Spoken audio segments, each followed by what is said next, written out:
Selamat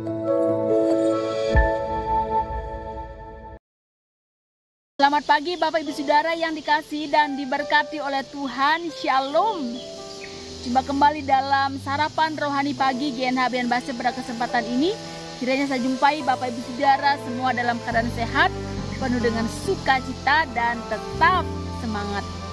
Bapak Ibu, sebelum kita bersama mendengarkan firman Tuhan, mari kita berdoa. Terpujilah namamu ya Allah dari kekal sampai kepada kekal, di dalam nama Tuhan Yesus Kristus Allah yang hidup kekasih jiwa kami. Kami bersyukur ya Tuhan, ketika pagi hari ini kami boleh bangun dengan tubuh yang sehat. Kami diberikan kekuatan dan semangat yang baru. Itu semua karena kasih dan kemurahan Tuhan. Dan saat ini ya Tuhan, kami hendak mendengar dan merenungkan kebenaran firman-Mu. Kami percaya dalam firman-Mu ada kuasa yang sanggup memulihkan, menguatkan, bahkan mengubahkan setiap kami. Berfirmanlah ya Tuhan, berbicaralah bagi setiap kami. Di dalam nama Tuhan Yesus Kristus firman yang hidup kami berdoa. Amin. Bapak Saudara yang dikasihi dan diberkati oleh Tuhan, firman Tuhan hari ini Senin 19 September 2022 terambil dari dua pembacaan. Yang pertama Mazmur 103 ayat yang ke-6. Tuhan menjalankan hukum dan keadilan bagi semua orang yang tertindas. Yang kedua, Injil Yohanes pasal 12 ayat 46. Aku telah datang ke dalam dunia sebagai terang, supaya setiap orang yang percaya kepadaku jangan tinggal di dalam kegelapan. Demikian jauh pembacaan firman Tuhan. Yang berbahagia adalah setiap kita yang dengan sungguh membaca firman-Nya, terlebih yang melakukannya. Bapak Ibu yang diberkati oleh Tuhan, setiap kita pasti mengalami kebaikan Tuhan. Setiap kita pasti mengalami kebaikan Tuhan. Sebagai orang percaya, sekalipun kita mengalami penderitaan, kesusahan, pergumulan yang berat, kita tetap mengalami kebaikan Tuhan. Kenapa? Sebab Allah turut bekerja dalam segala sesuatu untuk mendatangkan kebaikan bagi setiap orang yang mengasihi Dia. Dan pada kesempatan ini Bapak Saudara, kita akan belajar tentang kebaikan Tuhan yang memulihkan hidup manusia. Bapak Ibu, kejatuhan Adam dan Hawa itu mengakibatkan manusia jatuh di dalam dosa, mengalami penyakit yang tidak dapat disembuhkan, ya, mengalami kematian secara universal. Manusia tinggal di dalam lembah kekelaman, manusia tinggal di dalam kegelapan, manusia tinggal di dalam hukuman maut. Dan firman Tuhan pada hari ini Bapak Saudara, Daud tidak membuat permohonan di dalam Mazmur yang ia tulis, ya, tetapi hanyalah puji-pujian, memuji Tuhan atas berkat Tuhan yang luar biasa, apa yang Tuhan kerjakan. Ya, di dalam Mazmur 103 ini kita melihat bahwa Tuhan memberikan pengampunan. Di situ ada kesembuhan, ada kelegaan, ada rekonsiliasi.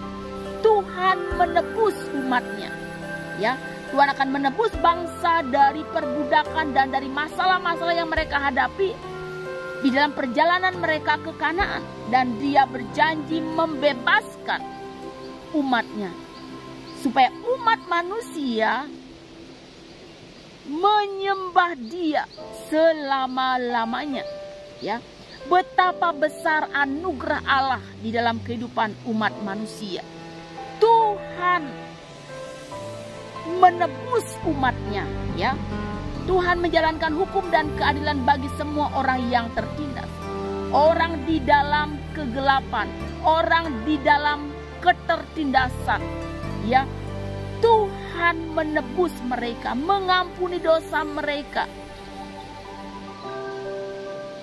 menebus mereka dari kebinasaan. Tuhan menyembuhkan mereka. Tuhan melimpahi dengan kasih sayang, kebenaran dan keadilan. Tuhan menebus umatnya. Kemudian dikatakan di dalam Yohanes pasal 12 ayat 46 ini, aku telah datang ke dalam dunia sebagai terang. Ya, aku telah datang ke dalam dunia ini sebagai terang. Ini merupakan pengajaran Yesus yang terakhir di Yerusalem di depan orang banyak. Tuhan memberikan pengajaran ini. Ia merangkum semua khotbah-khotbah yang pernah ia sampaikan. Ada hal-hal yang perlu untuk dipahami dan dicamkan. Ya. Dan di sini apa yang disampaikan oleh Rasul Yohanes, Bapak Saudara, Yesus mengingatkan orang banyak untuk percaya kepadanya. Percaya juga kepada Dia yang mengutus dia. Kemudian Yesus juga memberitahu bahwa orang yang melihat dia juga melihat Bapa yang mengutusnya. Dan tujuan Tuhan Yesus datang ke dalam dunia ini adalah untuk menjadi terang dunia. Ya, seperti yang saya katakan, ketika manusia jatuh di dalam dosa, manusia di dalam kekelaman, manusia di dalam kegelapan. Tetapi Yesus hadir, akulah terang dunia. Akulah terang dunia, kata yang dipakai adalah ego eimi, ya. Akulah, I am, ya. Di dalam bahasa tata bahasa Yunani, Bapak Saudara, ini merupakan suatu kata kerja yang sudah terkandung subjek. Artinya tidak perlu ditambah subjek lagi. Dan ini menjelaskan dan menekankan, menegaskan tentang otoritas ilahi. Ego eimi, dan Allah inilah yang telah memperkenalkan diri kepada Musa di dalam kitab Keluaran. Aku adalah aku.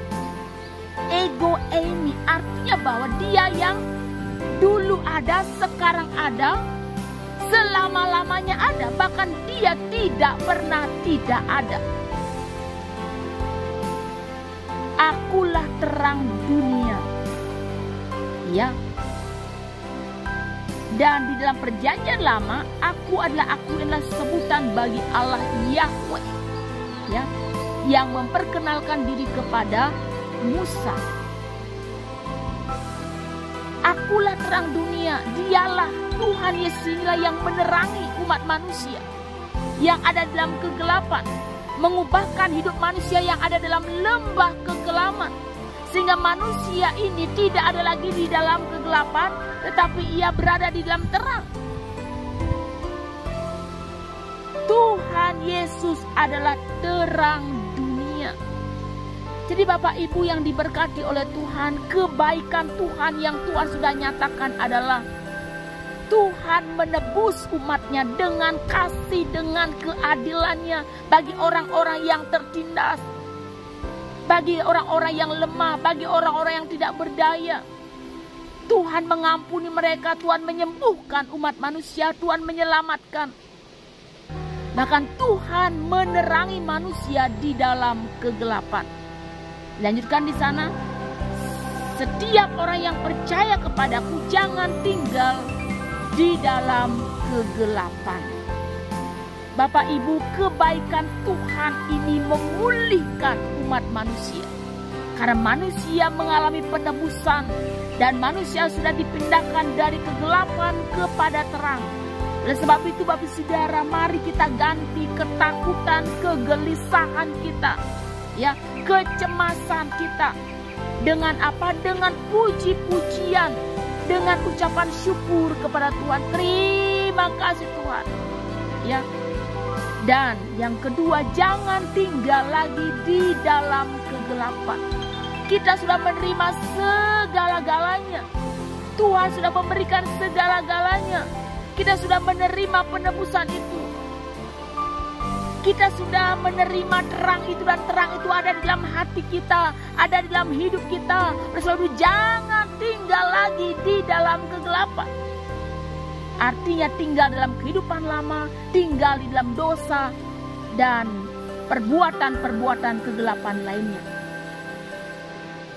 Kebaikan Tuhan memulihkan hidup kita. Terpujilah nama Tuhan. Saat teduh untuk kita semua. Saya mengajak kita semua untuk menaikkan pujian. Ingat kasih-Nya, ingat kebaikan-Nya. Ingat kasih-Nya, ingat kebaikan-Nya, dan anugerah-Nya. Selamatkanku,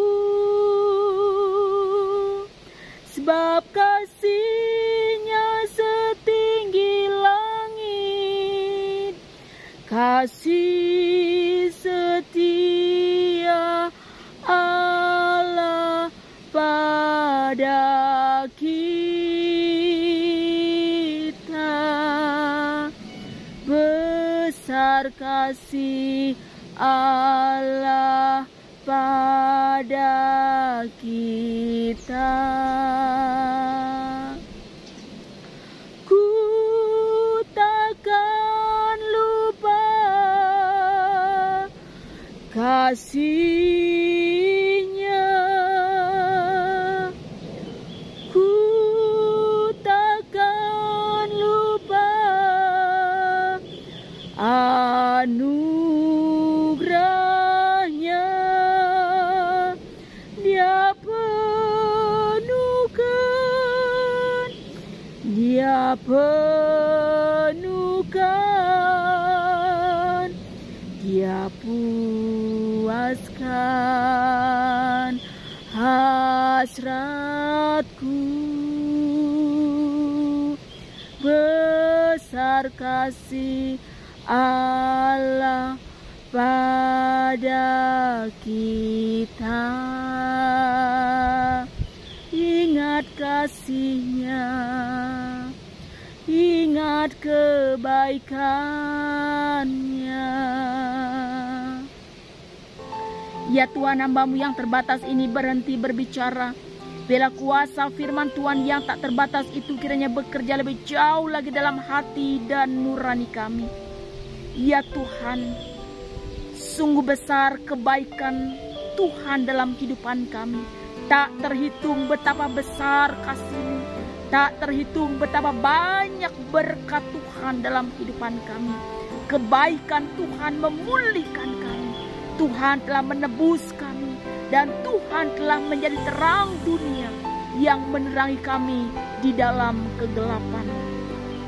Berkatilah umat-Mu ya Tuhan, untuk senantiasa menaikkan pujian syukur hanya kepada Tuhan. Betapa besar kebaikan Tuhan. Dan ya Tuhan, biarlah kami tidak lagi tinggal di dalam kegelapan, tetapi kami tinggal di dalam terang dan kebenaran. Berkati seluruh jemaat Tuhan Gelang Nengyang Abian Base dengan segenap keberadaan mereka masing-masing ya Tuhan. Setiap pribadi, setiap keluarga, kiranya Engkau memberkati mereka. Sekiranya ada yang sakit, Tuhan sembuhkan mereka. Sekiranya ada yang sedih, Tuhan hiburkan mereka. Sekiranya ada yang beban berat, Tuhan berikan mereka kelegaan. Kami percaya pengharapan di dalam Tuhan tidak pernah mengecewakan. Dalam pergumulan kehidupan rumah tangga, pergumulan anak-anak, tumbuh kembang, pendidikan, pergaulan, teman hidup, jodoh, keturunan, sakit, penyakit, pekerjaan, biaya hidup, masa depan, masa tua, dan begitu banyak persoalan yang terjadi. Biarlah kami senantiasa mengandalkan Engkau ya Tuhan. Sebab bagi Tuhan tidak ada perkara yang mustahil. Kami juga terus berdoa ya Tuhan untuk pemerintahan bangsa dan negara Indonesia ini. Kiranya Engkau memberkati para pemimpin kami dari pusat sampai kepada daerah-daerah, supaya sungguh Tuhan Indonesia mengalami damai sejahtera yang dari Tuhan. Inilah doa, syukur dan permohonan kami. Kami berdoa di dalam nama Tuhan Yesus Kristus. Dan biarlah kiranya Tuhan memberkati dan melindungi engkau. Tuhan menyinari engkau dengan wajah-Nya dan memberikan engkau kasih karunia.